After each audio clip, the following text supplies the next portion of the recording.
Welcome to the Crime Bull podcast, where it's true crime, no bull. We got a wild one today. Let's start the show. Today, we're diving deep into a case that has haunted a small town for decades. The Dardeen family homicides. We've got court documents, police reports, and even some local news coverage from back in 1987. Our mission, to try and understand what happened in New Gaina, Illinois, to a seemingly ordinary family. And it's that ordinariness that makes this case so unsettling, you know.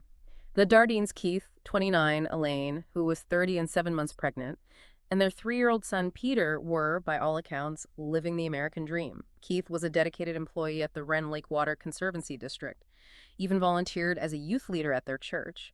Elaine was active in the community, too. She even helped organize the annual town picnic, according to a local news clipping here. So we're talking about a family deeply embedded in their community and not the type to attract trouble. Exactly. And that's what makes the events of November 18th, 1987 even more shocking.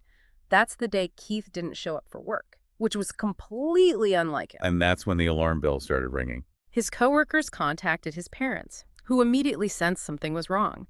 They went to the Dardeens' trailer. And, well, I'm sure you can imagine what they found. The police reports paint a pretty grim picture. It was a scene of unimaginable violence. Elaine and Peter were found brutally beaten to death. Elaine had even gone into labor during the attack. And the newborn baby was also killed. The sources describe the weapon used on Elaine and Peter as a baseball bat. Peter's own baseball bat.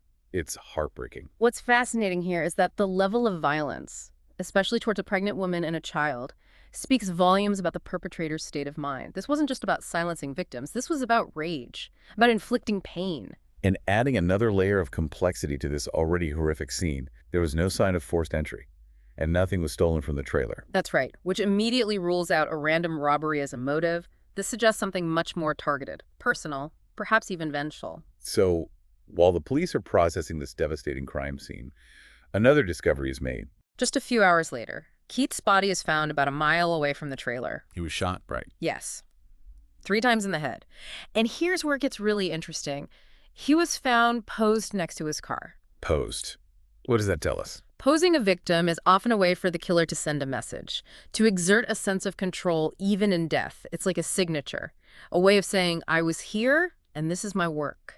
So the question is, what message was this killer trying to send by posing Keith? Was Keith the intended target all along? Or did he stumble upon the scene at the trailer and become another victim of this rampage? Those are the questions that plagued investigators right from the start. And those questions become even more difficult to answer when you consider the lack of a clear motive. The police reports mention that they investigated everything: potential enemies, financial troubles, even extramarital affairs. But nothing panned out. Right, and without that motive, it becomes almost impossible to create a profile of the killer, to understand their psychology, their reason for targeting this specific family. It's like trying to solve a jigsaw puzzle with half the pieces missing. You're left with a lot of gaps, a lot of unanswered questions. Which is why this case has captivated true crime enthusiasts for so long. The Dardeen homicides are a chilling reminder that sometimes the most brutal crimes are the ones that remain shrouded in mystery. It's like looking into an abyss, you know, trying to grasp the darkness that could drive someone to such an act. And the lack of answers just fuels the speculation, doesn't it? Over the years, you've got everything from disgruntled co-workers to serial killers passing through town. Right. And with a case this baffling, it's easy to get caught up in the what-ifs. But let's focus on what we do know, starting with the investigation itself. You'd think a crime scene this brutal would be overflowing with evidence, but that wasn't the case here. The police reports are pretty detailed, but they also highlight the challenges investigators faced right from the start. You have to remember, this was 1987. Forensic technology wasn't nearly as advanced as it is today. Fingerprinting and blood typing were standard, but DNA analysis was still in its infancy. So detectives were working with limited tools, trying to piece together a puzzle with very few clues. What did they manage to find? Well, the crime scene photos show the investigators meticulously combing through the Dardeens' trailer. They dusted for fingerprints, collected hair and fiber samples, but nothing seemed to point definitively to an unknown suspect. That must have been incredibly frustrating for the investigators. Imagine the pressure they were under, a young family, wiped out, a community terrified, and no real leads to go on. Absolutely. It's like chasing a phantom. Yeah. A terrible crime has been committed, but the perpetrator seems to have vanished into thin air. And without that physical evidence, the investigation relied heavily on witness statements and good old-fashioned detective work. So they canvassed the neighborhood, interviewed friends and family, hoping to uncover any clue that might lead them to the killer. Exactly. They were trying to build a timeline of the Dardeens' movements in the days leading up to the murders, hoping someone might have noticed something out of the ordinary. Someone lurking near the trailer, an unfamiliar vehicle, anything that could break the case wide open. Did anything come of those interviews? Did anyone notice anything suspicious? There are pages and pages of interview transcripts in these files, but unfortunately, nothing concrete emerged. The Dardeens were well-liked. They didn't have any known enemies or ongoing disputes that could explain such violence. So, back to square one. A seemingly motiveless crime in a small town committed with a weapon that belonged to one of the victims. It's a chilling scenario, isn't it? The idea that the killer was someone they knew, someone they trusted enough to let into their home. That's certainly one possibility, and it's a theory that has been explored extensively over the years. Let's talk about some of those theories. I know this case has generated a lot of speculation over the years. Oh, absolutely. It's a case that invites theories.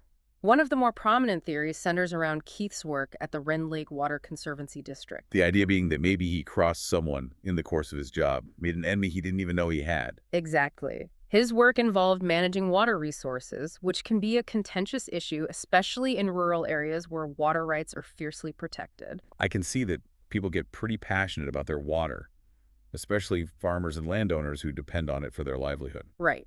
So the theory goes that maybe Keith denied someone a permit, or maybe there was a dispute over water allocation, something that escalated into violence. But wouldn't someone have come forward with information about that?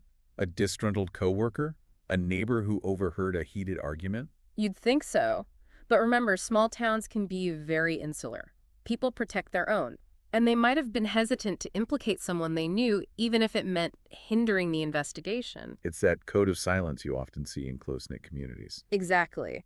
And in a case like this, where the crime is so horrific, people might have been afraid to speak up, fearing retribution from the killer, or simply not wanting to get involved in something so dark and disturbing. So fear and silence could have inadvertently protected the killer. It's a disturbing thought, but a plausible one. And then, of course, you have the theory that Elaine was the intended target and her family was simply collateral damage. That's a particularly unsettling thought. But I can see how that theory might have taken hold. The brutality inflicted upon her, especially considering she was pregnant, it suggests a level of rage that goes beyond just a random act of violence. Right. There's a sense of personal animosity there, a desire to not only kill, but to punish. But the question is, why Elaine? Was there something in her life, her relationships, her past, that could explain this level of hatred? Investigators explored every avenue, believe me. They dug into her personal history, her friendships, even her involvement in the community, but nothing jumped out as a red flag. She was described as a loving wife, a devoted mother, a pillar of the community. It's almost as if she was targeted for being well good. Which makes her murder even more perplexing. What possible motive could there be for targeting someone who seemingly had no enemies, who lived a life dedicated to helping others? That's the enigma at the heart of this case. If Elaine was indeed the intended victim, the motive remains shrouded in mystery. Shout out to Peter Nathaniel 545. I see you in the comments. And big shout out to Katie Spence. You guys rock. Let's continue. So we've got theories suggesting a connection to Keith's work, and theories suggesting Elaine was the primary target. What are some of the other explanations that have been floated over the years? Well, one theory that gained traction, especially in the early days of the investigation, is that the killer was a transient, someone passing through Aina, perhaps a drifter, a seasonal worker, or even a long-haul trucker. Someone who could easily blend in, commit a crime, and disappear without a trace. Exactly. Aina's proximity to major highways makes it a plausible route for travelers, which could have made the Dardeens an easy target for someone looking to satisfy a twisted urge. But if that were the case, wouldn't there have been some evidence linking the killer to other crimes, other victims along their route? I mean, there are databases for that kind of thing, right? There are, but it's not always a foolproof system. Some killers are incredibly adept at compartmentalizing their crimes, choosing their victims carefully, and leaving minimal evidence behind. They might strike once in one location and then move on, leaving investigators struggling to connect the dots. So it's possible that the Dardeen murders were an isolated incident, a random act of violence perpetrated by someone who simply vanished into the vastness of the American landscape. It's a chilling thought, but one that investigators couldn't discount. The possibility that the killer might be a complete stranger, someone with no ties to the community, added another layer of complexity to an already perplexing case. So we have theories ranging from personal grudges to random acts of violence and everything in between. It's like trying to navigate a maze blindfolded. But amidst all these theories, there was one development that seemed to offer a glimmer of hope, a chance to finally put a name to the monster who shattered the Dardeen family. You're talking about the Tommy Lynn Sells confession, right? It's exactly. In the year 2000, this notorious serial killer, already on death row for a string of brutal murders, claims responsibility for the Dardeen homicides. It seemed like a major break in the case. Finally, after all these years, a possible answer to the question that had haunted so many: who killed the Dardeens? But Sells was a notoriously unreliable confessor, wasn't he? He had a history of embellishing his crimes, inserting himself into high-profile cases. That's right, he craved notoriety. He wanted to be known as the most prolific serial killer in American history, and he wasn't above fabricating details or taking credit for crimes he didn't commit to bolster his reputation. So how did investigators approach Sells' confession? Did they take him seriously, or did they view it as just another one of his manipulative tactics? They were cautiously optimistic. After all, this was a chance to potentially close a case that had remained open for over a decade. They interviewed Sells, extensively poring over every detail of his confession, comparing it to the evidence they had gathered back in 1987. And what did they find? Did his story hold up under scrutiny? That's where things get tricky. Sells did offer some details that matched the crime scene, but there were also inconsistencies, gaps in his story that raised red flags for the investigators. So what were some of those red flags? What made them question his confession? For example, Sells claimed he met Keith at a gas station and that Keith invited him back to the trailer. But the police reports highlight Keith's concerns about rising crime rates, making it unlikely he would invite a stranger into his home, especially with his pregnant wife and young son inside. Right, that detail about Keith's personality really stands out in the source material. He even installed extra locks on the doors and windows, according to the police interviews with his family. Exactly, it just doesn't add up. And then there's the fact that there was no sign of forced entry at the crime scene. This suggests the killer was someone the family knew, or at least felt comfortable letting into their home. Which contradicts Sells' version of events entirely. Precisely. And while Sells did offer some accurate details, there's always the possibility he gleaned that information from media reports, or even from conversations with other inmates. Remember, he was already in prison for other crimes when he confessed to the Dardeen murders. So you're saying he could have been piecing together a narrative based on information that was already publicly available? It's certainly a possibility. Ultimately, despite the initial hope that Sells' confession might bring closure to the case, the inconsistencies and his history of manipulation meant that no charges were ever filed against him for the Dardeen murders. Which leaves us with a case that remains officially unsolved.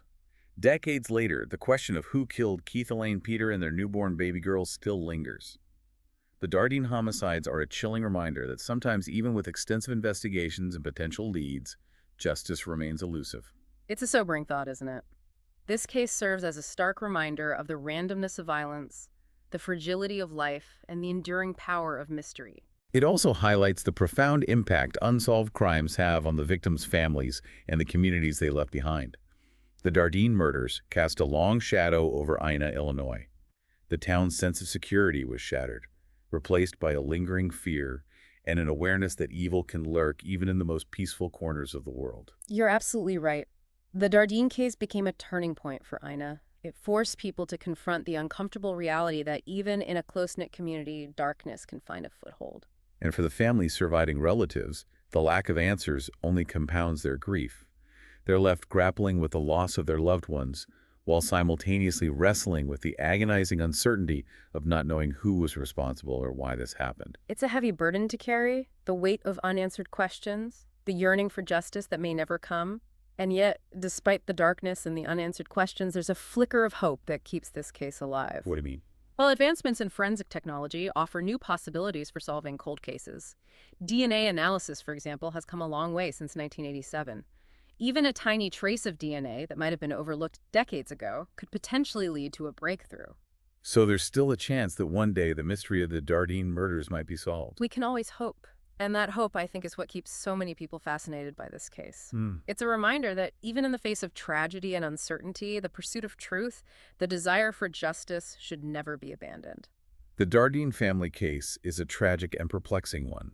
It raises questions about the nature of evil, the randomness of violence, and the frustrating search for answers when closure seems impossible. But it also serves as a testament to the resilience of the human spirit, the unwavering hope that even in the darkest of times, the truth will eventually come to light. It reminds us that we should never take safety for granted, to cherish our loved ones, and to be vigilant in our communities. If you were an investigator on this case, what aspect would you focus on? What detail sticks out to you the most? Thanks to all our listeners. May you find peace in your heart and in these streets. Be safe. True crime, no bull.